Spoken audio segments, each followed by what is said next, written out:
A grabar. Ok. Entonces, como les comentaba, la clase de hoy día tiene que ver con lo mismo que estábamos revisando, ¿cierto? En la vez anterior. Hoy día vamos a hacerlo grandecito para que se vea bien. Ahí está. Entonces, la clase especial para el cuarto medio A de lenguaje y literatura, lengua y literatura. Y el propósito es... ahí está súper lento esto. El propósito es compartir sus impresiones e interpretaciones en un círculo lector en torno al cuento El extraño de Howard Philip Lovecraft.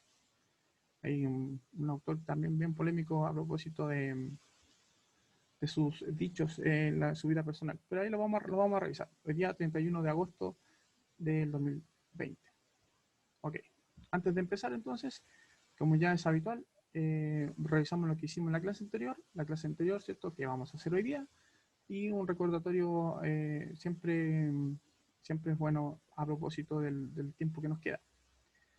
Lo que hicimos en la clase anterior fue hacer esta misma interpretación a través de un círculo. Bueno, no fue un círculo, lo que hicimos. Participaron dos o tres compañeros, ¿cierto? Pero la idea es que la experiencia vaya cimentándose, ¿cierto? De a poquito en el tiempo y que esto lo practiquen permanentemente. Es, creo, una de las mejores estrategias de comprensión lectora que pueden existir, la de compartir lo que uno lee, ¿cierto?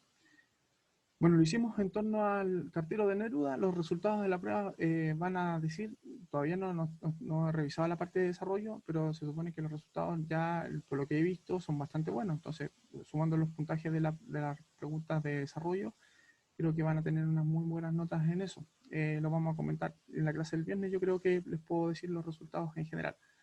¿Qué vamos a hacer hoy día? Lo mismo, ¿cierto? El círculo lector, pero en torno a el cuento El extraño de Howard Phillips Lovecraft, como lo habíamos señalado. Y un recordatorio que tiene que ver esencialmente con la idea de un círculo lector. Esencialmente, ¿cierto? Parte con esto de que hay que fijar un horario, fijar un momento, contactar a los invitados para haciéndole un círculo lector así como, no en cuarentena, por supuesto, haber leído, interpretado. Cuando se hacen grupos de estudios, por ejemplo, a propósito de lo que uno estudia, también es más o menos lo mismo, ¿eh? Aplicar la estrategia, ¿cierto? De qué es lo que yo aprendí, qué es lo que yo capté, lo que capté en la clase, lo que capté en la lectura de los apuntes, o si leí algún libro en particular que me ayude a mejorar mi comprensión de lo que se supone que está pasándose como materia. Es lo mismo, ¿cierto? El círculo lector también puede ser un círculo de estudio, por ejemplo. Se hace, por ejemplo, a propósito de este círculo lector, y ampliando la idea, la gente que estudia la Biblia, por ejemplo, también lo hace. Se juntan a leer pasajes de la Biblia, entendiéndose, ¿cierto?, que tienen diversas interpretaciones, también se pueden discutir, se permite, digamos, eso, es la idea de hacer un círculo lector. Por lo tanto, hay que pasar por todas estas etapas para llegar entonces a una participación valórica de la instancia, ¿cierto? Entender que la obra ha sido interpretada, entender, ¿cierto?, que el texto tiene y requiere, ¿cierto?, una investigación contextual y, por supuesto, participar de la actividad de manera activa. Ya. Gracias. Ok. Vamos a hablar un poquito del autor antes de compartir el video, si es que no está funcionando bien. Sí. Ok. Howard Philip Lovecraft nació en Providence, Rhode Island, el 20 de agosto de 1890 y falleció en Rhode Island, también Providence, Rhode Island, el 15 de marzo de 1937, a los 46 años. Más conocido como H.P. Lovecraft, fue un autor estadounidense, autor de novelas, de relatos, de terror, de ciencia ficción. Se considera como uno de los grandes innovadores del cuento de terror, a propósito, ¿cierto?, aportando para ellos una suerte de mitología propia, a propósito de los mitos de Cthulhu, desarrollada, ¿cierto?, esta idea de los mitos de Cthulhu con otros autores. Actualmente también su obra se encuentra muy vigente. Todavía, ¿cierto?, una de las grandes mentes literarias del siglo XX. Aporta, digamos, también una escuela de esta literatura de terror a propósito de la idea del horror cósmico. Su narrativa muy descriptiva, muy, ¿cómo se llama? Muy centrada en el análisis de, de la situación en sí. Es muy, muy como referenciando su contexto, ¿cierto? Contextualiza, digamos, al lector en torno a lo que está sucediendo en su literatura, en su mundo literario, perdón. Eh, y, ¿cierto? Incluye también dentro de estas nociones de literatura de terror muchos elementos sobrenaturales, muchos elementos, ¿cierto? Fantasmagóricos, de satanismo, incluso de sectas y grupos así como medio oscuros, etcétera. Ciencia ficción, razas alienígenas, ¿cierto? Y viajes en el tiempo, existencia de otras dimensiones, bla, bla, bla. Es muy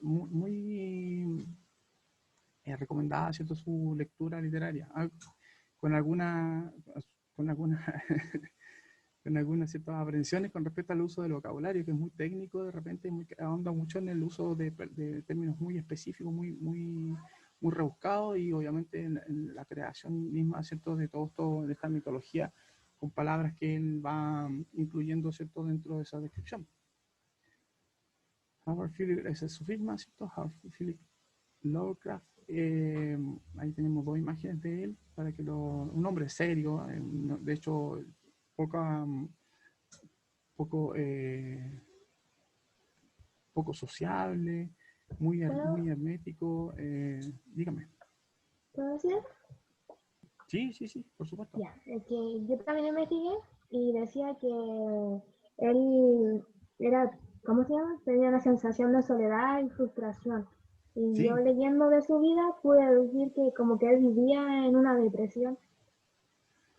claro, de hecho tenía una afección física, bueno, aparte de tener un poco un trauma con su imagen, su propia imagen, vivió en una familia, en el seno de una familia muy conservadora. De hecho, a propósito de eso, eh, era Y la como, mamá lo sobreprotegía.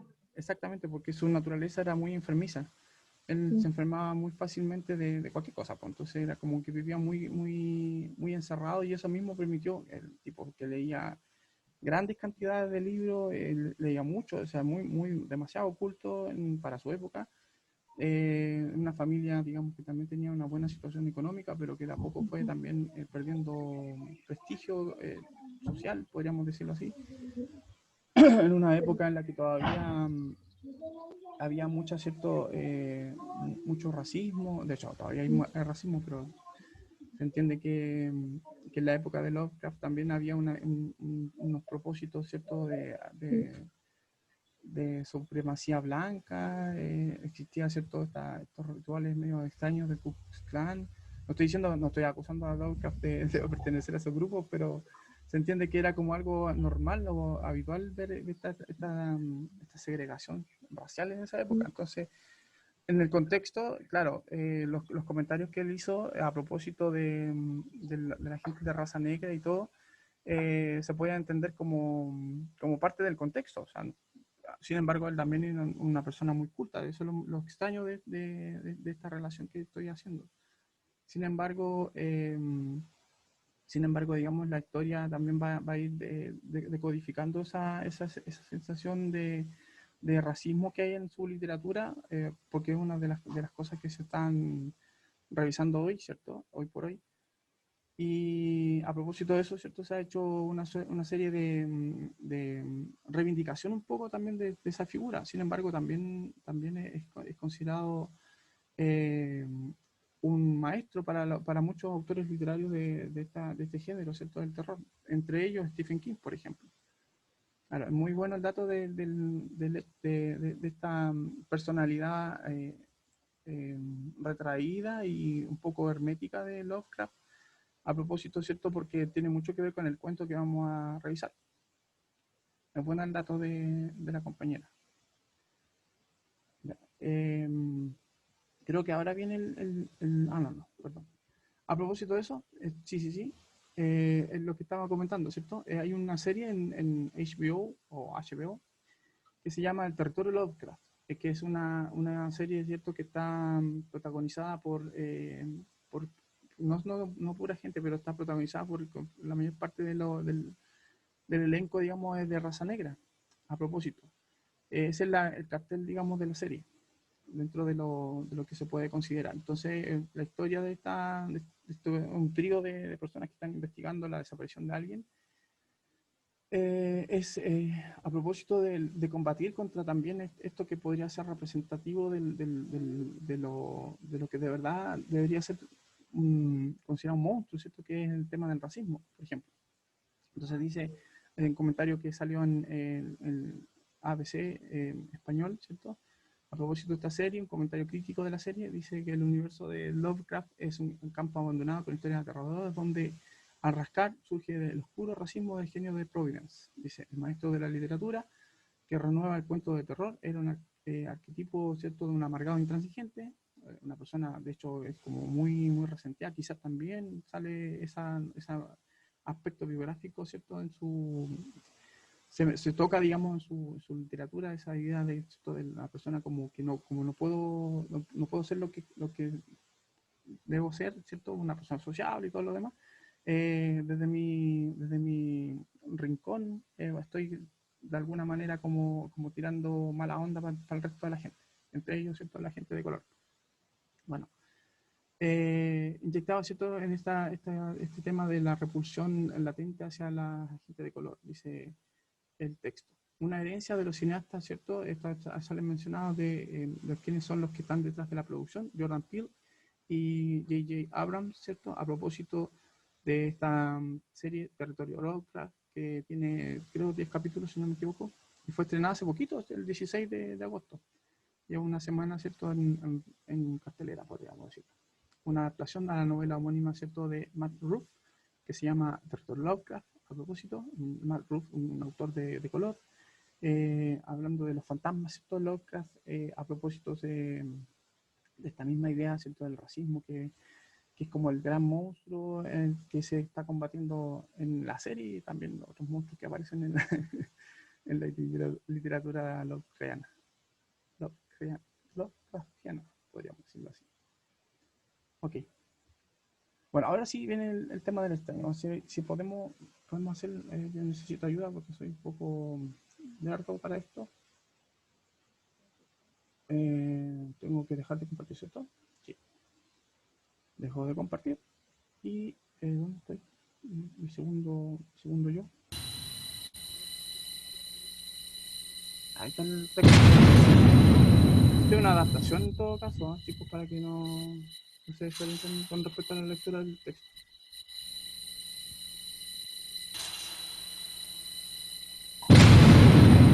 No sé dónde nací, quién me cuidó. No recuerdo ningún rostro humano. Toda mi vida viví en este horrible castillo de piedras húmedas. Mis únicas compañías son los murciélagos, las cucarachas y las ratas. Hay una gigantesca biblioteca. Aparentemente aprendí a leer solo. He leído la biblioteca entera. Soy inteligente, leo rápido y aprendo. ¿De qué me alimentaba yo? Acá no hay alimento. ¿De qué? Prefiero no pensarlo. Mis únicas compañías son los murciélagos, las cucarachas y las ratas. Lo peor es la ausencia de luz que desde que tengo memoria me ha rodeado siempre. No es que no vea nada, sí veo, pero es como una especie de crepúsculo eterno, sin variaciones, verde, submarino. Claro, mucho después supe que las tinieblas son completas. Ocurre que yo, como algunos animales y algunos monstruos, poseo visión infrarroja, como un crepúsculo constante. En las afueras del castillo, atravesando el inmundo foso, no sé dónde nací, hay árboles gigantescos, ¿Quién me cuidó? De casi 100 metros. No recuerdo ningún rostro humano. Las torres más altas de este castillo extrañísimo y asqueroso donde viví toda mi vida son más bajas que las copas de estos árboles.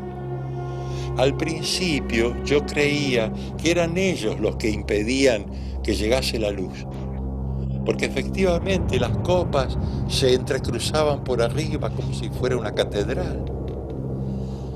Pero allá al fondo del castillo, había y hay una torre negra más alta que las copas de los árboles. Lo malo es que solo se puede subir hasta la mitad con escalera, una escalera de piedra. En el resto hay que trepar muy dificultosamente. Es muy fácil matarse. Soy muy hábil y tengo mucha fuerza. Entonces me decidí y empecé a subir por la Torre Negra. Trepé con todas mis fuerzas y mi desesperación. Finalmente toqué una superficie dura de piedra. Había llegado al fin de la torre. Entonces, con la fuerza que yo tengo, empujé con mi cabeza y logré levantar una trampilla de mármol. Sí, la levanté con mi cabeza y salí afuera. No recuerdo ningún rostro humano. Se me cayó la trampilla. ¡Pra! Retumbó. Me encontré con un pequeño recinto techado y una luz deslumbradora que casi me deja ciego. Esto es el sol al cual yo nunca vi y que conozco solamente por los libros. No era el sol. Era la luna llena. El sol me hubiera dejado ciego, en serio. Me quedó doliendo la vista. 1 hora tardé en recuperarme. Me moví con precaución hacia esa puertita desde donde se veía la luna. Encontré el suelo sólido. Tierra. Había llegado al fin de la torre. Yo había vivido todos esos años en una gigantesca caverna. En una caverna tan gigantesca que en ella entraba un castillo completo y árboles de 100 metros. Empecé a caminar por el pasto. Crucé un riacho que tenía un puente destruido. Sabía cómo guiarme. Y a lo lejos vi un castillo cubierto de hierba, pero que no tenía nada que ver con el asqueroso castillo en el cual yo me había criado. Este era castillo casi palacio. Había realmente alegría en él. Grandes ventanas abiertas, todo iluminado. Gente joven, algunos viejos, comiendo, bebiendo, charlando amenamente. Yo jamás había oído una voz humana, si ni siquiera conocía mi propia voz. Lleno de alegría, por fin se terminó este horror. Voy a conocer la alegría, por fin voy a estar con la gente, por fin. Me trepé a la ventana luminosa y salté adentro, al medio de la fiesta.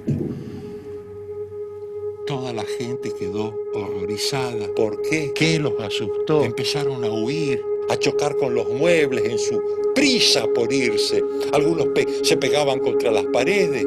Antes del minuto no quedaba nadie en esa sala. Quedé solo.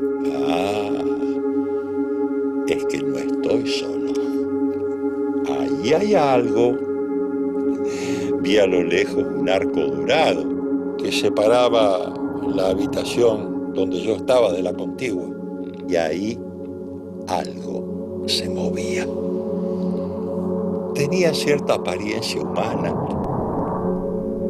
pero era como una síntesis, una mezcla de todo lo sucio, lo viejo y lo putrefacto.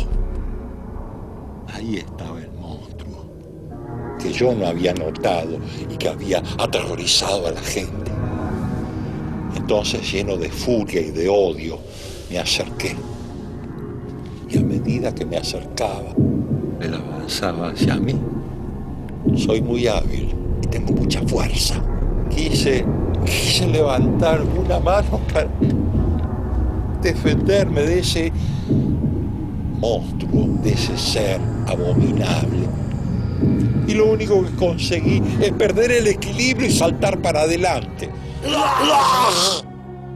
Y mi mano tocó la putrefacta mano del monstruo.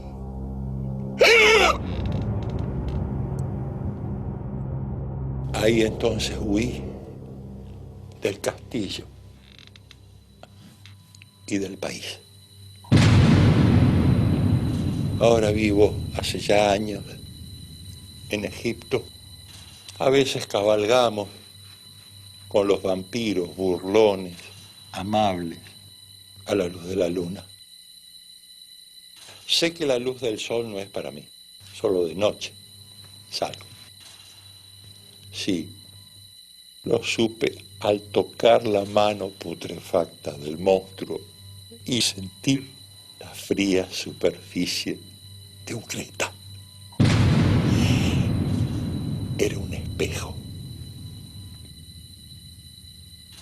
El extraño, Howard Philip Lovecraft.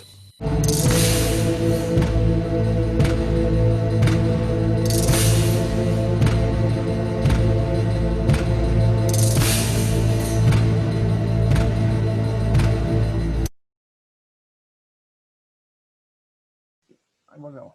Está el texto. Bueno, lo pude ver, o sea, lo pudimos, pero la idea era que se pudiera replicar, digamos, la lectura del texto.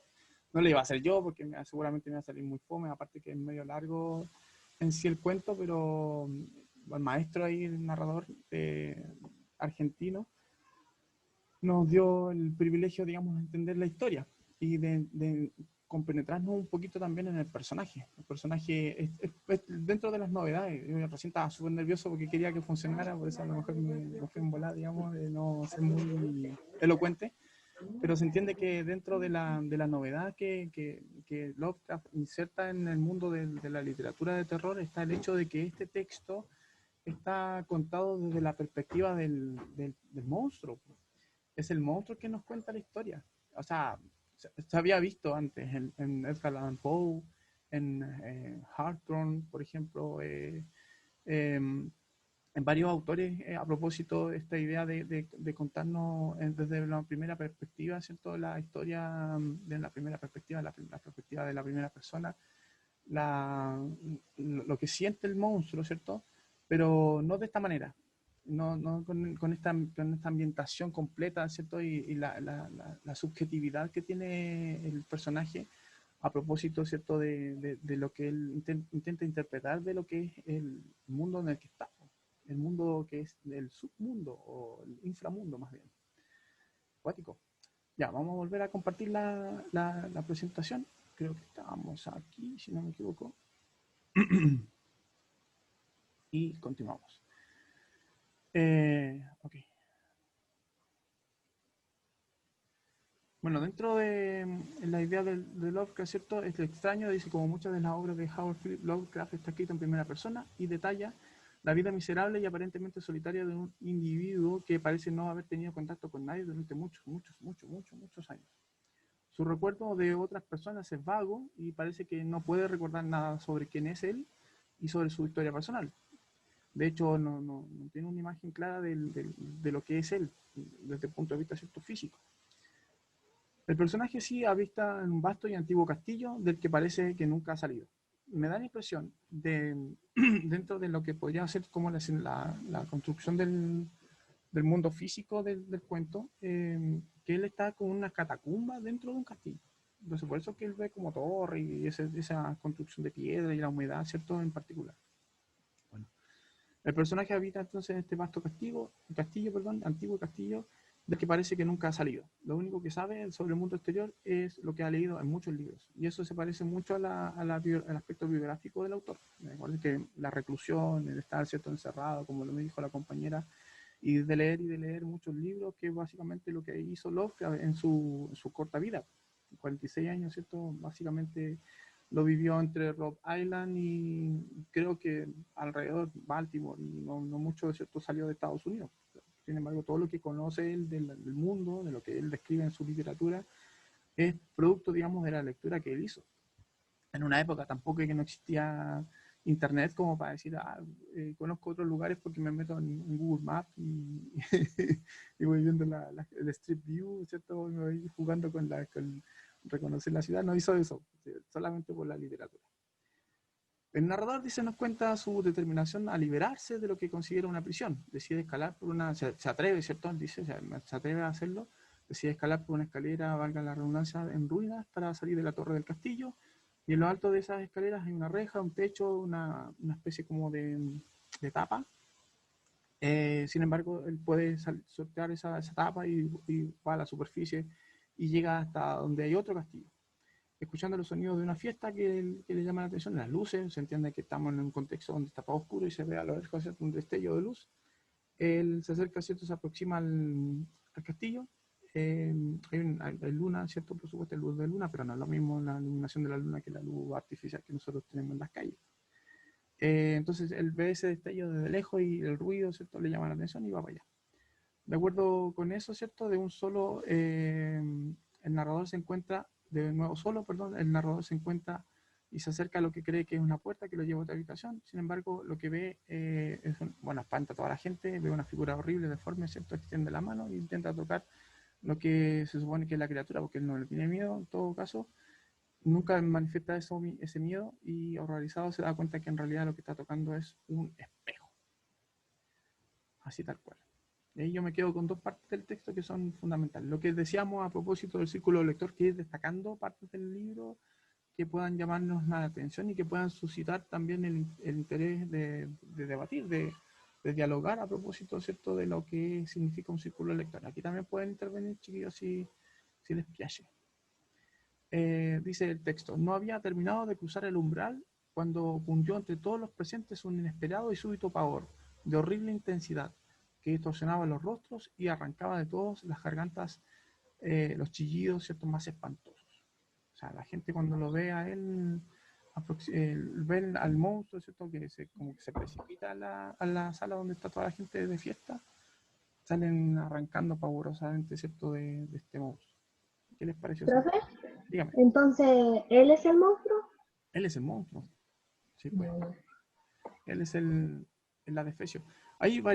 Yo estaba leyendo ayer y estos días, ¿cierto?, a propósito, preparando la clase, y ayer me encontré con un tipo que hizo un comentario, o sea, un tipo bien avesado en lectura. De hecho, era una página de interpretación literaria y todo, que también da el espacio para que la gente comente. Pues uno de los tipos que comentaba decía que en realidad esto no era un monstruo, sino que era un vampiro.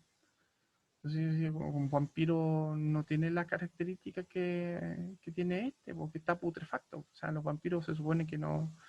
Y los vampiros, desde el punto de vista de la literatura occidental, se entiende, tienen conciencia de quiénes son, y tienen esa necesidad de alimentarse. No tiene ese instinto, digamos, asesino, todo lo contrario.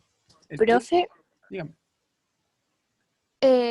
igual yo creo que tampoco puede ser un vampiro, porque No, se mira al espejo, y los vampiros no se miran al espejo.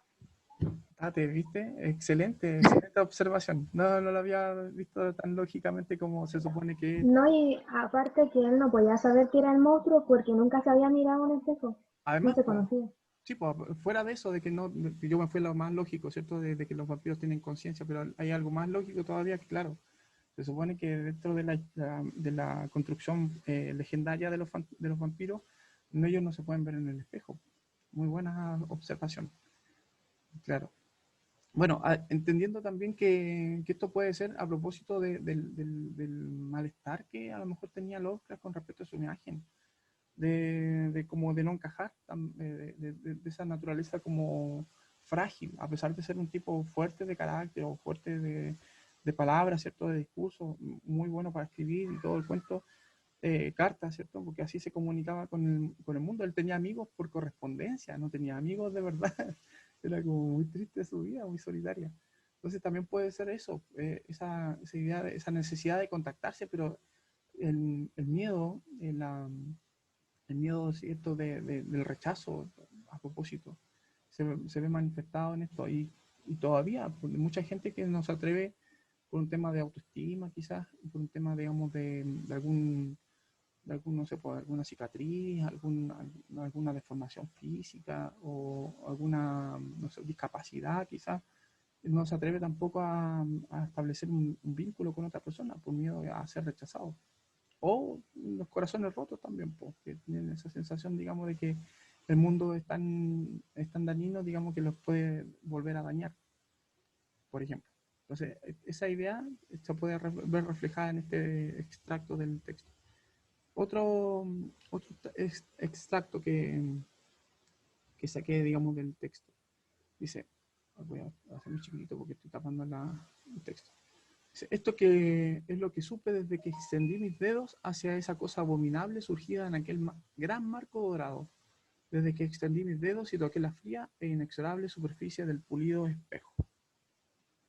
Es como ratificando lo que estábamos diciendo recién, ¿cierto? De, que es como comprobando. Profe, ¿qué es inexorable?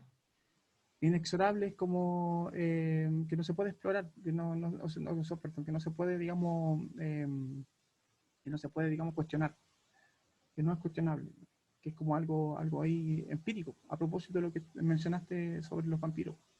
Eso también es como, o sea, Gracias. empírico desde el punto de vista literario, pues no sabemos si los vampiros de verdad se reflejan o no en los espejos, siquiera si existen.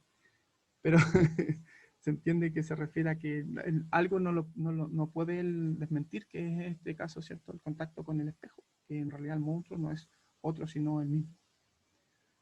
También puede ser, no sé, llevando la interpretación a un nivel un poco más aventurado, decir que, por ejemplo, hay gente que de repente, no sé, por su personalidad, hacen que sean rechazados, o sea, que la gente no los pesque, o sea, porque son muy, no sé, muy reventados, o que son, no sé, demasiado violentos, por ejemplo. La fealdad no es física solamente. ¿Se entiende, digamos, la idea de que también puede ser el rechazo por un tema, no sé, por ejemplo, incluso eh, con respecto a la forma de pensar? Que el tipo tiene un pensamiento distinto y eso lo hace ser rechazable. Nadie lo acepte también, a propósito de sus comentarios racistas. Aunque en la época, yo les dije, la época de Lovecraft eran prácticamente todos racistas. Era como no había mucha diferencia, digamos, con las demás personas. Bueno, hay un comercial de Stardust, es unos dulces que está viendo también a propósito de relaciones intertextuales. Y bueno, sale este tipo que estaba hablando con un peatón, ¿cierto? O sea, perdón, con un pasajero de la micro donde va, y le dice que él en realidad habla de esta situación como de abandono que uno está, pero también en la soledad que uno se puede encontrar y también en lo que significa la vida, pues, el aburrimiento de la vida, ¿cierto? El hastío de vivir constantemente lo mismo, a propósito de la primera parte del texto que habla mucho de eso, de estar encerrado en una suerte como de años y años de encierro. O sea, pues, nosotros nos quejamos de 140 y tantos días de cuarentena. Imagínense estar muerto, pues, o sea, y estar consciente de que uno está ahí en una situación de no vida. Bueno, dice, el protagonista del cuento ya sabemos, ¿cierto?, que es una especie como de monstruo, un zombie. Puede ser el primer zombie de la literatura contemporánea, puede ser. Sabemos que es un monstruo, ¿cierto?, que está en una especie de cripta, que fue enterrado. Su impresión sobre el mundo es vaga, porque no tiene, digamos, noción de eso. No sabe mucho no tiene recuerdos, digamos, por producto de lo mismo, del paso del tiempo, y como que le ha ido como también, me entiendo, que puede ser producto de la naturaleza de su mente, que ya no está muy bien funcionando, está media podrida, ¿cierto? Entonces esos recuerdos que tiene también se fueron olvidando. ¿cierto? Fueron quedando entre gusanos y gusanos. Y cuando se reconoce, ¿cierto? La reacción es una reacción ¿cómo se llama? De confirmación, quizás, de por qué, por esto es por lo que estoy, digamos, aislado del mundo. El significado que puede tener para nosotros es amplio. Ahí nosotros podemos darle todo lo que hemos conversado hasta ahora. Una persona solitaria, una persona triste, una persona con problemas de autoestima, de autoimagen, ¿cierto? Etcétera, etcétera, etcétera. Un largo etcétera. ¿Ok? Bueno, aquí a propósito de algo que tiene con Lovecraft, Edgar Allan Poe, a propósito de esto, tienes un cuervo en tu cabeza. Ah, sí, sí lo sé, ok, dice. Bueno, es unas palabras que le escribió un amigo Lovecraft, ¿cierto? Sacado de una de las cartas de él, dice, siempre he sabido que soy un extraño, dice él, un extraño en este siglo y entre los que todavía son hombres. ¿Se entiende? Digamos que ahí puede estar aludiendo justamente a la naturaleza de la que se inspiró para poder hacer el cuento, que es su propia naturaleza de aislamiento, de inseguridad, de miedo y por supuesto de esa imagen deteriorada que tiene de sí mismo, producto de su estado de salud y todo. Relaciones intersexuales que podemos encontrar, hay muchas. Yo voy a destacar a Edgar Allan Poe, ¿cierto? Que puede estar, de hecho, la primera parte se parece mucho al cuento Berenice, y en la parte en la que él irrumpe en las fiestas se parece mucho a lo que pasa en La Máscara de la Muerte Roja, por ejemplo. Son dos cuentos de narraciones extraordinarias de Edgar Allan Poe. Voy a estar haciendo alguna... Profe, cuando estaba averiguando el autor también decía que Lovecraft lo admiraba mucho y se inspiraba bastante en cómo escribía. Sí, no alcanzarán a ser contemporáneos, pero se entiende que muchos de los que dedicaron su literatura al terror, por ejemplo, o a la ciencia ficción, o incluso a los cuentos policiales, toman como referencia al maestro Edgar Allan Poe. O sea, es como un, un- un peldaño inescrutable, digamos, dentro de la carrera de cualquier escritor literario. ¿Se entiende? Otro autor, ¿cierto? Hawthorne, que también escribe una especie de cuento, es como un cuento diario, un tipo que se sueña como una especie de monstruo, y el tipo en el sueño se ve en una vitrina que es un monstruo y tiene una reacción también parecida a la del protagonista del extraño. Y Frankenstein, de hecho hay una parte en la historia de este reconocido monstruo en la que él se ve en un lago, en una especie como de laguna o de charco de agua, ¿cierto? Se ve, no me acuerdo bien exactamente, pero se ve el reflejo en el agua, ¿cierto? Y se reconoce monstruo y se da cuenta por qué la gente huye de él. O sea, más allá de lo monstruoso que es, ¿cierto? Lo que significa el hecho de no ser uno igual al resto, a propósito, ¿cierto?, de lo que pudo haber sentido Lovecraft consigo mismo. Bueno, y hay otro texto en el que un enano, Oscar Wilde, en el cumpleaños de la infanta, que también un enano que también se ve su reflejo y entiende, digamos, la naturaleza de lo que significa ser un adefesio, una especie como de monstruo, un enano deforme, ¿cierto? Que eran como usados como un tema de burla en la época en la que está inventado el cuento. El valor que tiene para nosotros tiene que ver mucho con el tema de la autoestima, de la autoimagen, tiene que ver mucho con reconocernos también como somos, en la idea, ¿cierto?, de ser parte de algo, ¿cierto?, o sentirnos parte de algo, o sentirnos excluidos de todo también. El justificar, digamos, también esa distancia social que a veces dan las características físicas, o como dije también las características psicológicas, o incluso sociales. Una persona de color, por ejemplo, en un lugar donde hay puro blanco, o a un blanco donde priman la gente de color, etcétera, ¿cierto? Etcétera. Ahora, cuando vengan, por ejemplo, inmigrantes a un país X, también por el que lo ven así, un extraño, ¿cierto? La palabra extraño tiene que ver con eso, con la idea, ¿cierto?, de alguien que no es o no participa o no pertenece, digamos, a un lugar X. Bueno, Experiencia interesante. Lamentablemente el tiempo nos llama, ¿cierto? Estamos pasaditos en la hora. Yo lamento eso, que tengamos que reducir la clase a 45 minutos. Esto da para mucho más, para seguir conversando, indagando, ¿cierto? Y qué sé yo. Nos acotamos el tiempo, lamentablemente, y tenemos que entender, digamos, lo que hemos aprendido, lo que viene para la próxima clase, ¿cierto? Y siempre un recordatorio.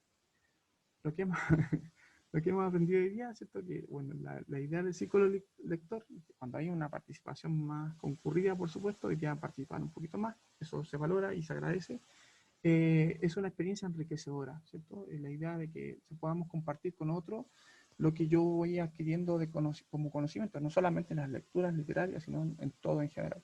Es una muy buena estrategia de estudio, incluso, recomendada también para que ustedes la pongan en ejercicio. ¿Ya? La próxima clase vamos a hacer un análisis crítico del mensaje de los medios masivos de comunicación. Vamos a cambiar un poquito el tema. La idea del círculo lector la vamos a retomar quizás cuando tengamos que ver el cepillo de dientes, por ejemplo, y la próxima lectura que sería la mala clase, los textos que nos quedan todavía por leer. Estaba recordando algo más. Bueno, sí, pues, y bueno, y si algún texto sale por ahí que necesariamente sea analizable, también lo vamos a hacer como dentro de un círculo lector, ¿ya? Y bueno, estar atentos con respecto a las noticias, la idea del desconfinamiento, el proceso, ¿cierto?, de cierre escolar, qué va a pasar con eso, no perder, digamos, estar en estado de alerta vigilante permanentemente con respecto a la prueba de transición también, ya tomándole el ritmo a las clases del día viernes, ¿ya? Cualquier duda, ustedes saben, yo estoy respondiendo, de hecho, a de Beatriz todavía le debo una respuesta a propósito de algo que me preguntó el viernes, así que ahí voy a ponerme en Sí, contacto con usted, corazón, ya, tranquileña. ya, gracias. Eso, y bueno, a propósito del tema de los zombies, que también es un gran tema para conversar, a propósito del rigor, lo que significa la idea, ¿cierto?, de los zombies en nuestro mundo contemporáneo. Como que fue un boom, ¿cierto? Series de zombies, monos, juegos, qué sé yo, un montón de cuestiones que tienen que ver con estos bicharracos extraños. El tema de la muerte también. Chicos, hartos temas que conversar a propósito de lo que se suscita en el extraño. Cuídense harto, nos vemos, sigan participando, no se pierdan. Un Cuídese, abrazo grande, profe. los quiero mucho. Chau, chau. Chao, profe.